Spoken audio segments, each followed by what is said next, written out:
ألف لام ميم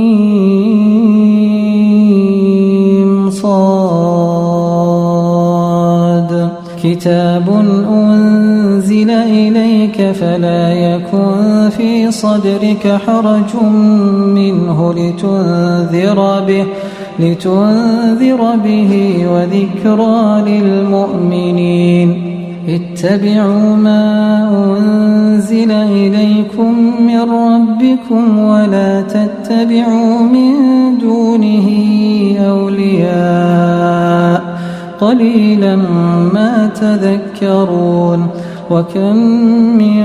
قرية أهلكناها فجاءها بأسنا بياتا أو هم قائلون فما كان دعواهم إذ جاءهم بأسنا إلا أن قالوا إنا كنا ظالمين فلنسألن الذين أرسل إليهم ولنسألن المرسلين فلنقصن عليهم بعلم وما كنا غائبين والوزن يومئذ الحق فمن ثقلت موازينه فأولئك هم المفلحون ومن خفت موازينه فأولئك الذين خسروا أنفسهم بما كانوا بآياتنا يظلمون ولقد مكناكم في الأرض وجعلنا لكم فيها معايش قليلا ما تشكرون ولقد خلقناكم ثم صورناكم ثم قلنا للملائكة اسجدوا لآدم فسجدوا إلا إبليس لم يكن من الساجدين قال ما منعك ألا تسجد إذ أمرتك قال أنا خير منه خلقتني من نار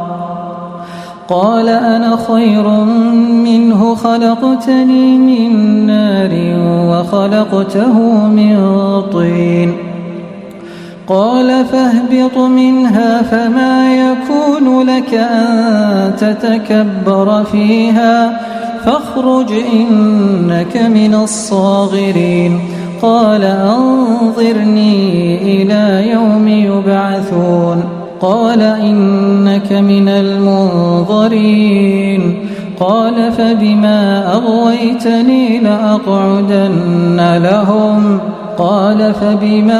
أغويتني لأقعدن لهم صراطك المستقيم ثم لآتينهم من بين أيديهم ومن خلفهم وعن أيمانهم وعن شمائلهم ولا تجد أكثرهم شاكرين قال اخرج منها مذءوما مدحورا لمن تبعك منهم لأملأن جهنم منكم أجمعين ويا آدم اسكن أنت وزوجك الجنة فكلا من حيث شئتما ولا تقربا هذه الشجرة فتكونا من الظالمين فوسوس لهما الشيطان ليبدي لهما ما وري عنهما من سوآتهما وقال ما نهاكما ربكما عن هذه الشجرة إلا أن تكونا ملكين أو تكونا من الخالدين وقاسمهما إني لكما لمن الناصحين فدلاهما بغرور فلما ذاقا الشجرة بدت لهما سوآتهما وطفقا يخصفان عليهما من ورق الجنة وناداهما ربهما ألم أنهكما عن تلكما الشجرة وأقل لكما إن الشيطان لكما عدو مبين قالا ربنا ظلمنا أنفسنا وإن لم تغفر لنا وترحمنا لنكونن من الخاسرين قال اهبطوا بعضكم لبعض عدو ولكم في الأرض مستقر ومتاع إلى حين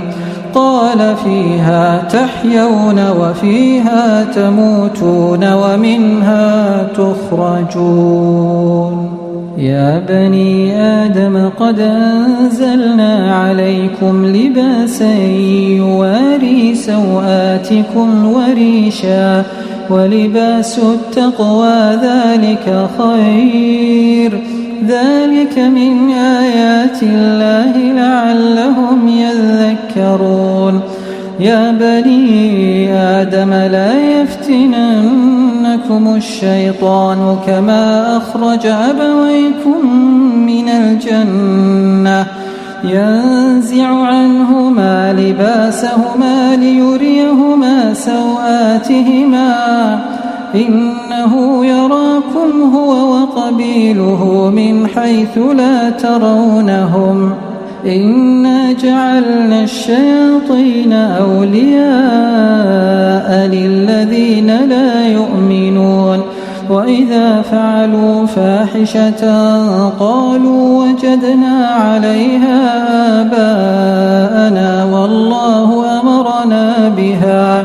قل إن الله لا يأمر بالفحشاء أتقولون على الله ما لا تعلمون قل أمر ربي بالقسط وأقيموا وجوهكم عند كل مسجد وادعوه مخلصين له الدين كما بدأكم تعودون فريقا هدى وفريقا حق عليهم الضلالة إنهم اتخذوا الشياطين أولياء من دون الله ويحسبون أنهم مهتدون يا بني آدم خذوا زينتكم عند كل مسجد وكلوا واشربوا ولا تسرفوا إنه لا يحب المسرفين وكلوا واشربوا ولا تسرفوا إنه لا يحب المسرفين قل من حرم زينة الله التي أخرج لعباده والطيبات من الرزق قل هي للذين آمنوا في الحياة الدنيا خالصة يوم القيامة كذلك نفصل الآيات لقوم يعلمون قل إنما حرم ربي الفواحش ما ظهر منها وما بطن والإثم والبغي بغير الحق وأن تشركوا بالله ما لم ينزل به سلطانا وأن تقولوا على الله ما لا تعلمون ولكل أمة أجل فإذا جاء أجلهم لا يستأخرون ساعة ولا يستقدمون يا بني آدم إما يأتينكم رسل منكم يقصون عليكم آياتي فمن اتقى وأصلح فلا خوف عليهم ولا هم يحزنون والذين كذبوا بآياتنا واستكبروا عنها أولئك أصحاب النار هم فيها خالدون فمن أظلم ممن افترى على الله كذبا أو كذب بآياته أولئك ينالهم نصيبهم من الكتاب حتى إذا جاءتهم رسلنا يتوفونهم قالوا أين ما كنتم تدعون من دون الله قالوا ضلوا عنا وشهدوا على أنفسهم أنهم كانوا كافرين قال ادخلوا في قد خلت من قبلكم من الجن والإنس في النار كلما دخلت أمة لعنت أختها حتى إذا اداركوا فيها جميعا قالت أخراهم لأولاهم ربنا هؤلاء أضلونا فآتهم عذابا ضعفا من النار قال لكل ضعف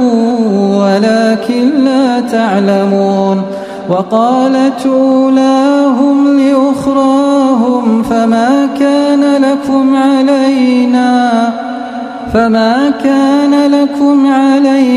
من فضل فذوقوا العذاب بما كنتم تكسبون إن الذين كذبوا بآياتنا واستكبروا عنها لا تفتح لهم أبواب السماء ولا يدخلون الجنة حتى يلج الجمل في سم الخياط وكذلك نجزي المجرمين لهم من جهنم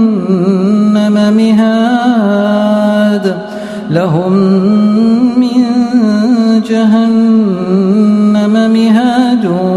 ومن فوقهم غواش وكذلك نجزي الظالمين والذين آمنوا وعملوا الصالحات لا نكلف نفسا إلا وسعها أولئك أصحاب الجنة هم فيها خالدون ونزعنا ما في صدورهم من غل تجري من تحتهم الأنهار وقالوا الحمد لله الذي هدانا لهذا وما كنا لنهتدي لولا أن هدانا الله لقد جاءت رسل ربنا بالحق ونودوا أن تلكم الجنة أورثتموها بما كنتم تعملون ونادى أصحاب الجنة أصحاب النار أن قد وجدنا ما وعدنا ربنا حقا فهل وجدتم ما وعد ربكم حقا قالوا نعم فأذن مؤذن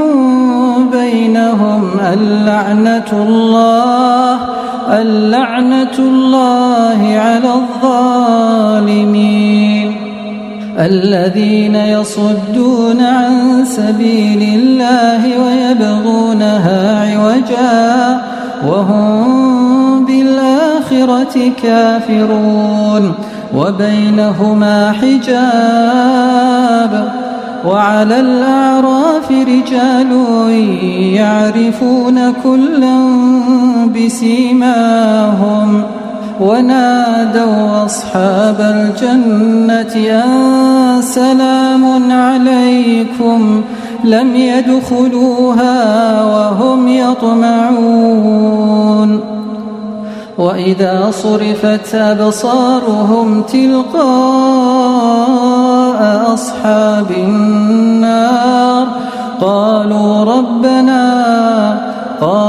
ربنا لا تجعلنا مع القوم الظالمين ونادى أصحاب الأعراف رجالا يعرفونهم بسيماهم قالوا ما أغنى عنكم جمعكم وما كنتم تستكبرون أهؤلاء الذين أقسمتم لا ينالهم الله برحمة ادخلوا الجنة لا خوف عليكم ولا أنتم تحزنون ونادى أصحاب النار أصحاب الجنة أن أفيضوا علينا من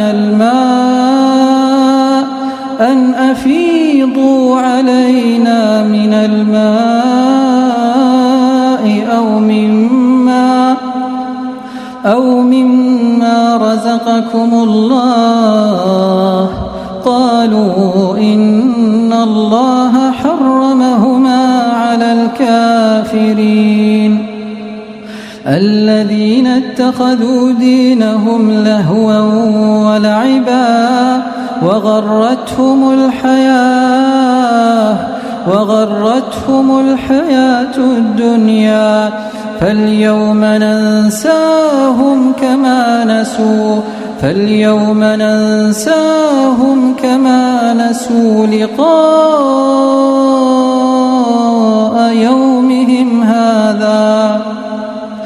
فاليوم ننساهم كما نسوا لقاء يومهم هذا وما كانوا بآياتنا يجحدون ولقد جئناهم بكتاب فصلناه على علم هدى ورحمة لقوم يؤمنون هل ينظرون إلا تأويله يوم يأتي تأويله يقول الذين نسوه من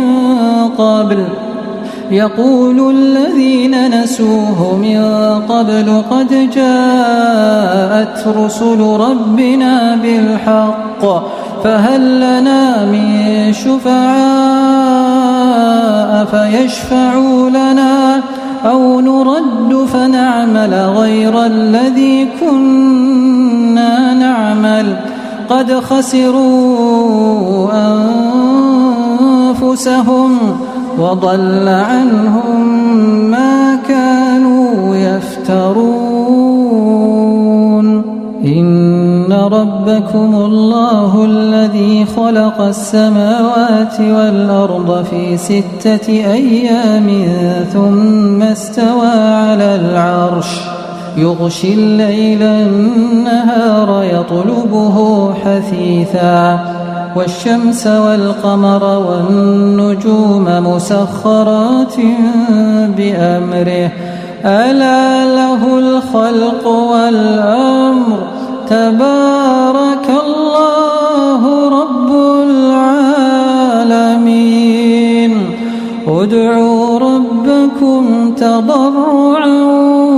وخفية إنه لا يحب المعتدين ولا تفسدوا في الأرض بعد إصلاحها وادعوه خوفا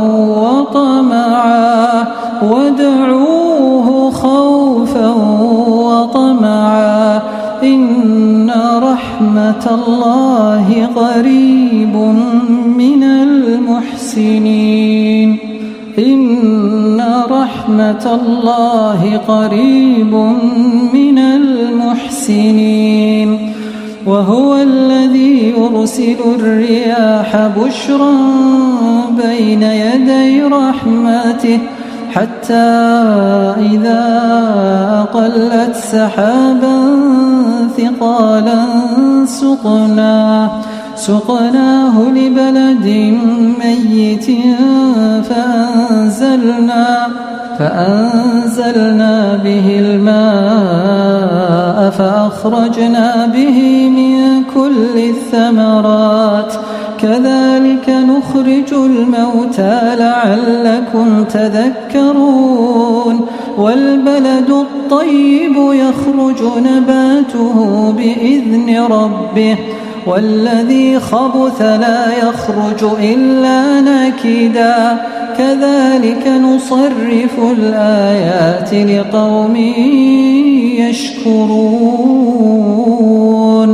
لقد أرسلنا نوحا إلى قومه فقال يا قوم اعبدوا الله ما لكم من إله غيره إني أخاف عليكم عذاب يوم عظيم قال الملأ من قومه إنا لنراك في ضلال مبين قال يا قوم ليس بي ضلالة ولكني رسول من رب العالمين أبلغكم رسالات ربي وأنصح لكم وأعلم من الله ما لا تعلمون أوعجبتم أن جاءكم ذكر من ربكم على رجل منكم لينذركم ولتتقوا ولعلكم ترحمون فكذبوه فأنجيناه والذين معه في الفلك وأغرقنا الذين كذبوا بآياتنا إنهم كانوا قوما عمين وإلى عاد أخاهم هودا قال يا قوم اعبدوا الله ما لكم من إله غيره أفلا تتقون قال الملأ الذين كفروا من قومه إنا لنراك في سفاهة وإنا لنظنك من الكاذبين قال يا قوم ليس بي سفاهة ولكني رسول من رب العالمين أبلغكم رسالات ربي وأنا لكم ناصح أمين أوعجبتم أن جاءكم ذكر من ربكم على رجل منكم لينذركم واذكروا إذ جعلكم خلفاء من بعد قوم نوح وزادكم في الخلق بسطة فاذكروا آلاء الله لعلكم تفلحون قالوا أجئتنا لنعبد الله وحده ونذر ما كان يعبد آباؤنا فأتنا بما تعدنا إن كنت من الصادقين قال قد وقع عليكم من ربكم رجس وغضب أتجادلونني في أسماء سميتموها أنتم وآباؤكم ما نزل الله بها من سلطان فانتظروا إني معكم من المنتظرين فأنجيناه والذين معه برحمة منا وقطعنا دابر الذين كذبوا بآياتنا وما كانوا مؤمنين وإلى ثمود أخاهم صالحا قال يا قوم اعبدوا الله ما لكم من إله غيره قد جاءتكم بينة من ربكم هذه ناقة الله لكم آية فذروها تأكل في أرض الله ولا تمسوها بسوء فيأخذكم عذاب أليم واذكروا إذ جعلكم خلفاء من بعد عاد وبوأكم في الأرض تتخذون من سهولها قصورا وتنحتون الجبال بيوتا فاذكروا آلاء الله ولا تعثوا في الأرض مفسدين قال الملأ الذين استكبروا من قومه للذين استضعفوا لمن آمن منهم أتعلمون أن صالحا مرسل من ربه قالوا إنا بما أرسل به مؤمنون قال الذين استكبروا إنا بالذي آمنتم به كافرون فعقروا الناقة وعتوا عن أمر ربهم وقالوا يا صالح ائتنا بما تعدنا إن كنت من المرسلين فأخذتهم الرجفة فأصبحوا في دارهم جاثمين فتولى عنهم وقال يا قوم لقد أبلغتكم رسالة ربي ونصحت لكم ولكن لا تحبون الناصحين ولوطا إذ قال لقومه أتأتون الفاحشة ما سبقكم بها من أحد من العالمين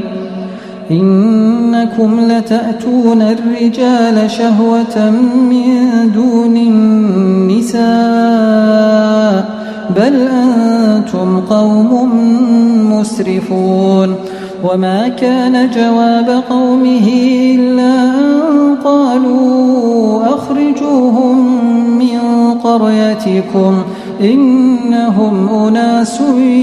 يتطهرون فأنجيناه وأهله إلا امرأته كانت من الغابرين وأمطرنا عليهم مطرا فانظر كيف كان عاقبة المجرمين وإلى مدين أخاهم شعيبا قال يا قوم اعبدوا الله ما لكم من إله غيره قد جاءتكم بينة من ربكم فأوفوا الكيل والميزان ولا تبخسوا الناس أشياءهم ولا تفسدوا في الأرض بعد إصلاحها ذلكم خير لكم إن كنتم مؤمنين ولا تقعدوا بكل صراط توعدون وتصدون عن سبيل الله من آمن به وتبغونها عوجا واذكروا إذ كنتم قليلا فكثركم وانظروا كيف كان عاقبة المفسدين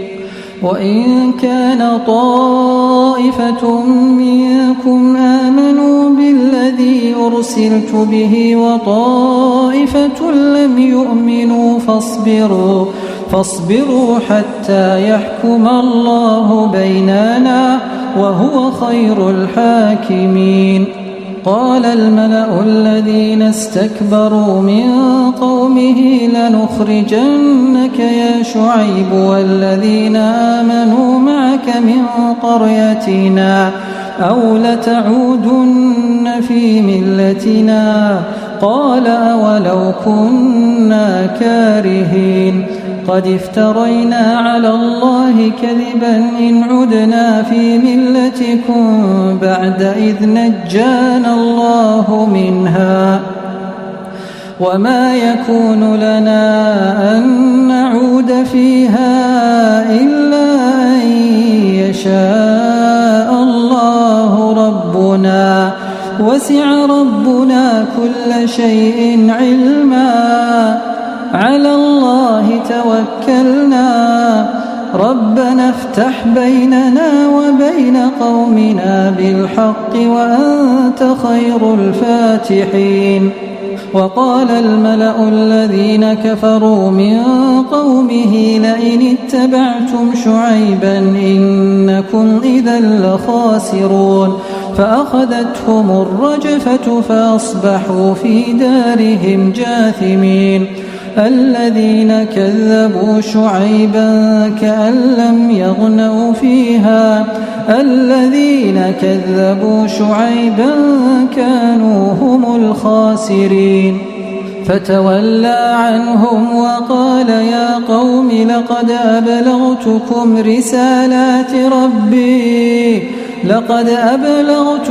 رسالات ربي ونصحت لكم فكيف آسى على قوم كافرين. وما أرسلنا في قرية من نبي إلا أخذنا أهلها بالبأساء والضراء لعلهم يضرعون. ثم بدلنا مكان السيئات الحسنة حتى عفوا وقالوا قد مس آباءنا الضراء والسراء فأخذناهم بغتة وهم لا يشعرون. ولو أن أهل القرى آمنوا واتقوا لفتحنا عليهم بركات من السماء والأرض ولكن كذبوا فأخذناهم بما كانوا يكسبون. أفأمن أهل القرى أن يأتيهم بأسنا بياتا وهم نائمون أوأمن أهل القرى أن يأتيهم بأسنا ضحى وهم يلعبون أفأمنوا مكر الله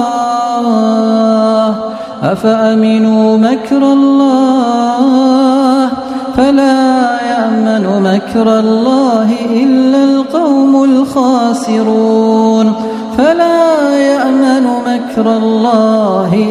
القوم الخاسرون. أولم يهد للذين يرثون الأرض من بعد أهلها أن لو نشاء أصبناهم بذنوبهم ونطبع على قلوبهم فهم لا يسمعون. تلك القرى نقص عليك من أنبائها ولقد جاءتهم رسلهم بالبينات فما كانوا ليؤمنوا بما كذبوا من قبل كذلك يطبع الله على قلوب الكافرين. وما وجدنا لأكثرهم من عهد وإن وجدنا أكثرهم لفاسقين. ثم بعثنا من بعدهم موسى بآياتنا إلى فرعون وملئه فظلموا بها فانظر كيف كان عاقبة المفسدين. وقال موسى يا فرعون إني رسول من رب العالمين حقيق على ألا أقول على الله إلا الحق قد جئتكم ببينة من ربكم فأرسل معي بني إسرائيل. قال إن كنت جئت بآية فأت بها إن كنت من الصادقين. فألقى عصاه فإذا هي ثعبان مبين ونزع يده فإذا هي بيضاء للناظرين. قال الملأ من قوم فرعون إن هذا لساحر عليم يريد أن يخرجكم من أرضكم فماذا تأمرون. قالوا أرجه وأخاه وأرسل في المدائن حاشرين يأتوك بكل ساحر عليم. وجاء السحرة فرعون قالوا إن لنا لأجرا إن كنا نحن الغالبين. قال نعم وإنكم لمن المقربين. قالوا يا موسى إما أن تلقي وإما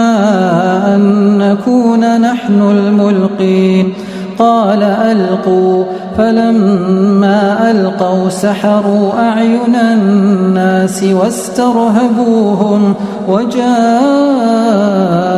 بسحر عظيم. وأوحينا إلى موسى أن ألق عصاك فإذا هي تلقف ما يأفكون. فوقع الحق وبطل ما كانوا يعملون فغلبوا هنالك وانقلبوا صاغرين. وألقي السحرة ساجدين قالوا آمنا برب العالمين رب موسى وهارون. قال فرعون آمنتم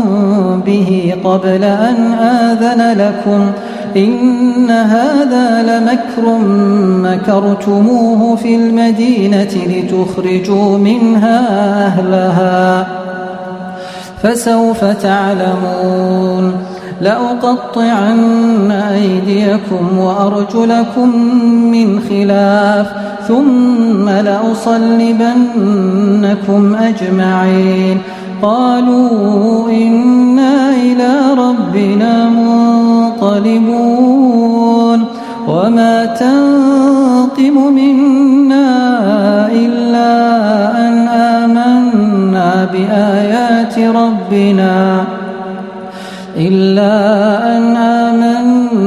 بآيات ربنا لما جاءتنا ربنا أفرغ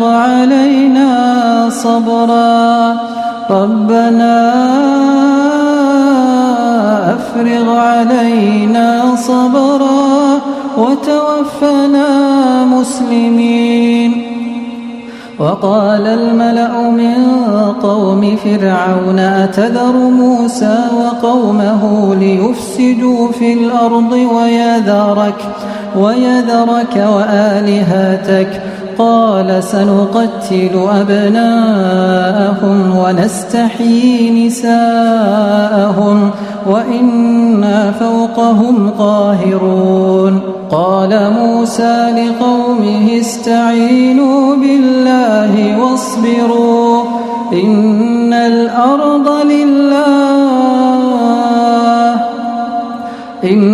الأرض لله يورثها من يشاء من عباده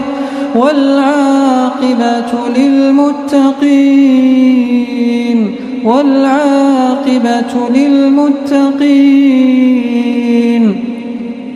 قالوا أوذينا من قبل أن تأتينا ومن بعد ما جئتنا. قال عسى ربكم أن يهلك عدوكم ويستخلفكم في الأرض فينظر كيف تعملون. ولقد أخذنا آل فرعون بالسنين ونقص من الثمرات لعلهم يذكرون. فإذا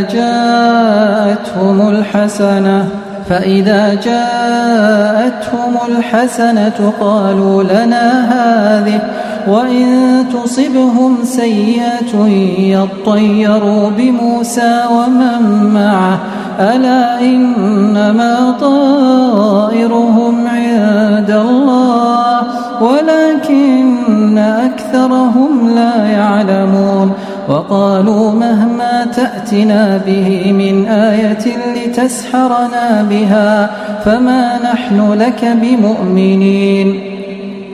فأرسلنا عليهم الطوفان والجراد والقمل والضفادع والدم آيات مفصلات فاستكبروا وكانوا قوما مجرمين. ولما وقع عليهم الرجز قالوا يا موسى ادع لنا ربك بما عهد عندك لئن كشفت عنا الرجز لنؤمنن لك ولنرسلن معك بني إسرائيل. فلما كشفنا عنهم الرجز إلى أجل هم بالغوه إذا هم ينكثون. فانتقمنا منهم فأغرقناهم في اليم بأنهم كذبوا بآياتنا وكانوا عنها غافلين. وأورثنا القوم الذين كانوا يستضعفون مشارق الأرض ومغاربها التي باركنا فيها وتمت كلمة ربك الحسنى على بني إسرائيل بما صبروا ودمرنا ما كان يصنع فرعون وقومه وما كانوا يعرشون. وجاوزنا ببني إسرائيل البحر فاتوا على قوم يعكفون على أصنام لهم قالوا يا موسى اجعل لنا إلها كما لهم آلهة قال إنكم قوم تجهلون. إن هؤلاء متبر ما هم فيه وباطل ما كانوا يعملون. قال أغير الله أبغيكم إلها وهو فضلكم على العالمين. وإذ أنجيناكم من آل فرعون يسومونكم سوء العذاب يقتلون أبناءكم ويستحيون نساءكم وفي ذلكم بلاء من ربكم عظيم. وواعدنا موسى 30 ليلة وأتممناها ب10 فتم ميقات ربه 40 ليلة. وقال موسى لأخيه هارون اخلفني في قومي وأصلح ولا تتبع سبيل المفسدين.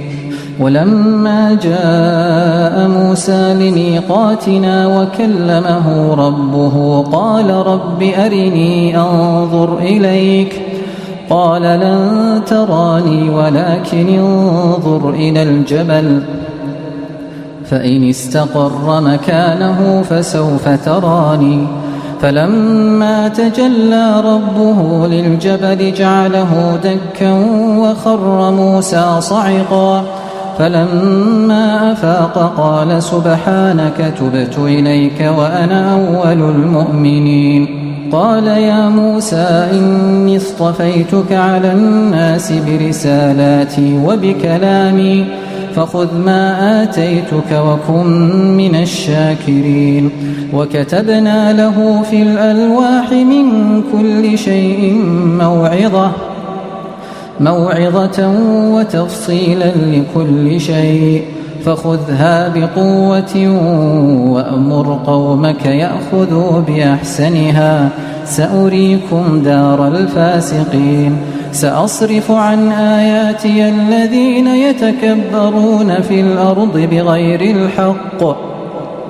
وإن يروا كل آية لا يؤمنوا بها وإن يروا سبيل الرشد لا يتخذوه سبيلا وإن يروا سبيل الغي يتخذوه سبيلا ذلك بأنهم كذبوا بآياتنا وكانوا عنها غافلين والذين كذبوا بآياتنا ولقاء الآخرة حبطت أعمالهم هل يجزون إلا ما كانوا يعملون واتخذ قوم موسى من بعده من حليهم عجلا جسدا له خوار ألم يروا أنه لا يكلمهم ولا يهديهم سبيلا اتخذوه وكانوا ظالمين ولما سقط في أيديهم ورأوا أنهم قد ضلوا قالوا لئن لم يرحمنا ربنا ويغفر لنا لنكونن من الخاسرين ولما رجع موسى إلى قومه غضبان أسفا قال بئس ما خلفتموني من بعدي أعجلتم أمر ربكم وألقى الألواح وأخذ برأس أخيه يجره إليه قال ابن أم إن القوم استضعفوني وكادوا يقتلونني فلا تشمت بي الأعداء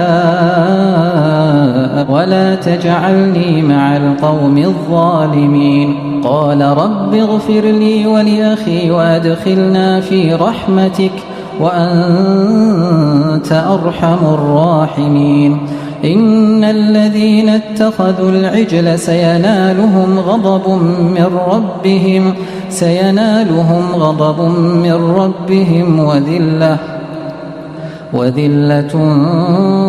في الحياة الدنيا وكذلك نجزي المفترين والذين عملوا السيئات ثم تابوا من بعدها وآمنوا إن ربك من بعدها لغفور رحيم ولما سكت عن موسى الغضب أخذ الألواح وفي نسختها هدى ورحمة للذين هم لربهم يرهبون واختار موسى قومه 70 رجلا لميقاتنا فلما أخذتهم الرجفة قال رب لو شئت أهلكتهم من قبل وإياي أتهلكنا بما فعل السفهاء منا إن هي إلا فتنتك تضل بها من تشاء وتهدي من تشاء أنت ولينا فاغفر لنا وارحمنا وأنت خير الغافرين واكتب لنا في هذه الدنيا حسنة وفي الآخرة إنا هدنا إليك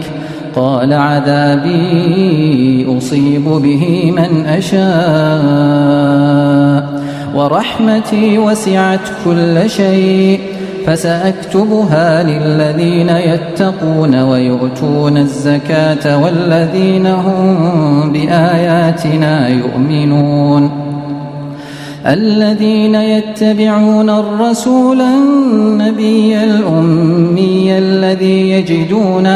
الذي يجدونه مكتوبا عندهم في التوراة والإنجيل يأمرهم بالمعروف وينهاهم عن المنكر ويحل لهم الطيبات ويحرم عليهم الخبائث ويضع عنهم إصرهم والأغلال التي كانت عليهم فالذين آمنوا به وعزروه ونصروه واتبعوا النور الذي أنزل معه أولئك هم المفلحون قل يا أيها الناس إني رسول الله إليكم جميعا الذي له ملك السماوات والأرض لا إله إلا هو يحيي ويميت فآمنوا بالله ورسوله النبي الأمي الذي يؤمن بالله وكلماته واتبعوه لعلكم تهتدون ومن قوم موسى أمة يهدون بالحق وبه يعدلون وقطعناهم 12 أسباطا أمما وأوحينا إلى موسى إذ استسقاه قومه أن اضرب بعصاك الحجر فانبجست منه 12 عينا قد علم كل أناس مشربهم وظللنا عليهم الغمام وأنزلنا عليهم المن والسلوى كلوا من طيبات ما رزقناكم وما ظلمونا ولكن كانوا أنفسهم يظلمون وإذ قيل لهم اسكنوا هذه القرية وكلوا منها حيث شئتم وقولوا حطة وادخلوا الباب سجدا نغفر لكم خطيئاتكم سنزيد المحسنين فبدل الذين ظلموا منهم قولا غير الذي قيل لهم فأرسلنا عليهم رجزا من السماء بما كانوا يظلمون واسألهم عن القرية التي كانت حاضرة البحر إذ يعدون في السبت إذ تأتيهم حيتانهم يوم سبتهم شرعا ويوم لا يسبتون لا تأتيهم كذلك نبلوهم بما كانوا يفسقون وإذ قالت أمة منهم لم تعظون قوما الله مهلكهم أو معذبهم عذابا شديدا قالوا معذرة إلى ربكم ولعلهم يتقون فلما نسوا ما ذكروا به أنجينا الذين ينهون عن السوء وأخذنا الذين ظلموا بعذاب بئيس بما كانوا يفسقون فلما عتوا عما نهوا عنه قلنا لهم كونوا قردة خاسئين وإذ تأذن ربك ليبعثن عليهم إلى يوم القيامة من يسومهم سوء العذاب إن ربك لسريع العقاب وإنه لغفور رحيم وقطعناهم في الأرض أمما منهم الصالحون ومنهم دون ذلك وبلوناهم بالحسنات والسيئات لعلهم يرجعون فخلف من بعدهم خلف ورثوا الكتاب يأخذون عرض هذا الأدنى ويقولون سيغفر لنا وإن يأتهم عرض مثله يأخذوه ألم يؤخذ عليهم ميثاق الكتاب ألا يقولوا على الله إلا الحق ودرسوا ما فيه والدار الآخرة خير للذين يتقون أفلا تعقلون والذين يمسكون بالكتاب وأقاموا الصلاة إنا لا نضيع أجر المصلحين وإذ نتقنا الجبل فوقهم كأنه ظلة وظنوا أنه واقع بهم خذوا ما آتيناكم بقوة واذكروا ما فيه لعلكم تتقون وإذ أخذ ربك من بني آدم من ظهورهم ذريتهم وأشهدهم على أنفسهم ألست بربكم قالوا بلى شهدنا أن تقولوا يوم القيامة إنا كنا عن هذا غافلين أو تقولوا إنما أشرك آباؤنا من قبل وكنا ذرية من بعدهم أفتهلكنا بما فعل المبطلون وكذلك نفصل الآيات ولعلهم يرجعون واتل عليهم نبأ الذي آتيناه آياتنا فانسلخ منها فأتبعه الشيطان فكان من الغاوين ولو شئنا لرفعناه بها ولكنه أخلد إلى الأرض واتبع هواه فمثله كمثل الكلب إن تحمل عليه يلهث أو تتركه يلهث ذلك مثل القوم الذين كذبوا بآياتنا فاقصص القصص لعلهم يتفكرون ساء مثلا القوم الذين كذبوا بآياتنا وأنفسهم كانوا يظلمون من يهد الله فهو المهتدي ومن يضلل فأولئك هم الخاسرون ولقد ذرأنا لجهنم كثيرا من الجن والإنس لهم قلوب لا يفقهون بها ولهم أعين لا يبصرون بها ولهم آذان لا يسمعون بها أولئك كالأنعام بل هم أضل أولئك هم الغافلون ولله الأسماء الحسنى فادعوه بها وذروا الذين يلحدون في أسمائه سيجزون ما كانوا يعملون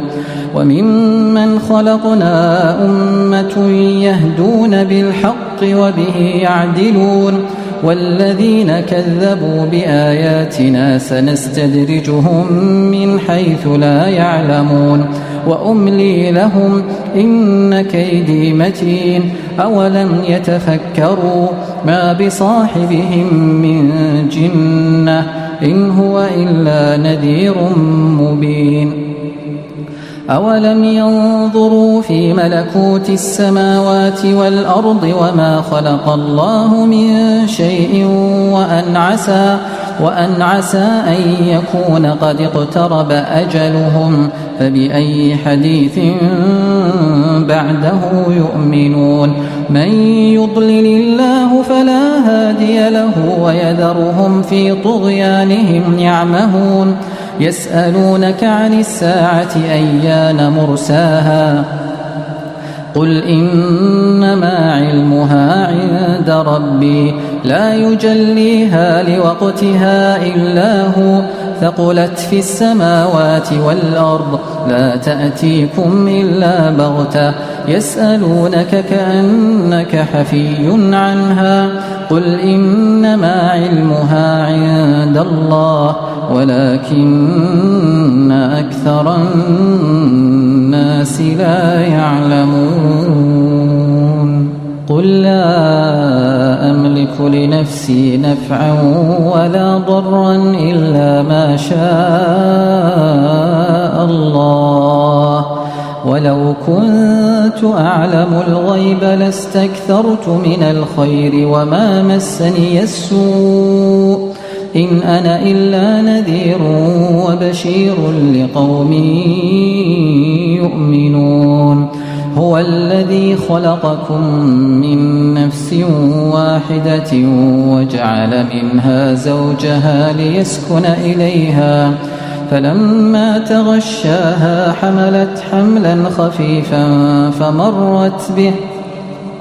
فلما أثقلت دعوا الله ربهما لئن آتيتنا صالحا لنكونن من الشاكرين فلما آتاهما صالحا جعلا له شركاء فيما آتاهما فتعالى الله عما يشركون أيشركون ما لا يخلق شيئا وهم يخلقون ولا يستطيعون لهم نصرا ولا أنفسهم ينصرون وإن تدعوهم إلى الهدى لا يتبعوكم سواء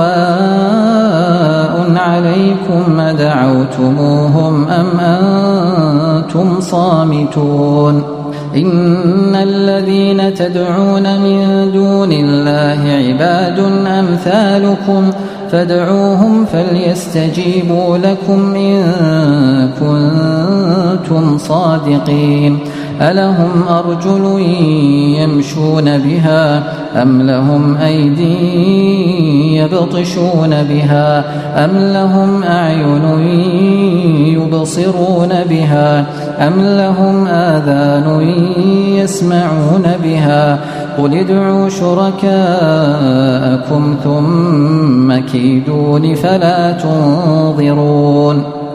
إن وليي الله الذي نزل الكتاب وهو يتولى الصالحين والذين تدعون من دونه لا يستطيعون نصركم ولا أنفسهم ينصرون وإن تدعوهم إلى الهدى لا يسمعوا وتراهم ينظرون إليك وهم لا يبصرون خذ العفو وأمر بالعرف وأعرض عن الجاهلين وإما ينزغنك من الشيطان نزغ فاستعذ بالله إنه سميع عليم إن الذين اتقوا إذا مسهم طائف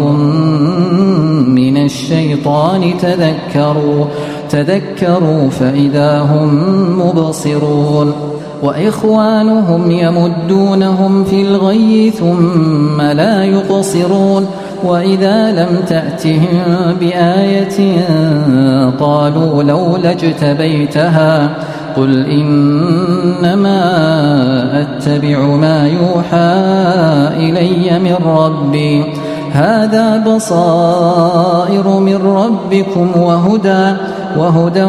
ورحمة لقوم يؤمنون وإذا قرئ القرآن فاستمعوا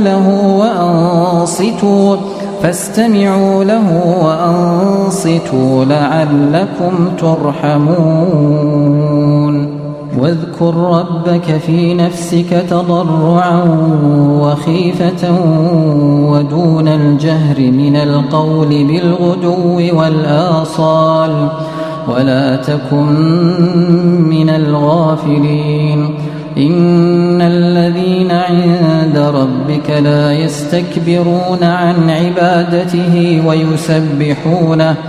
ويسبحونه وله يسجدون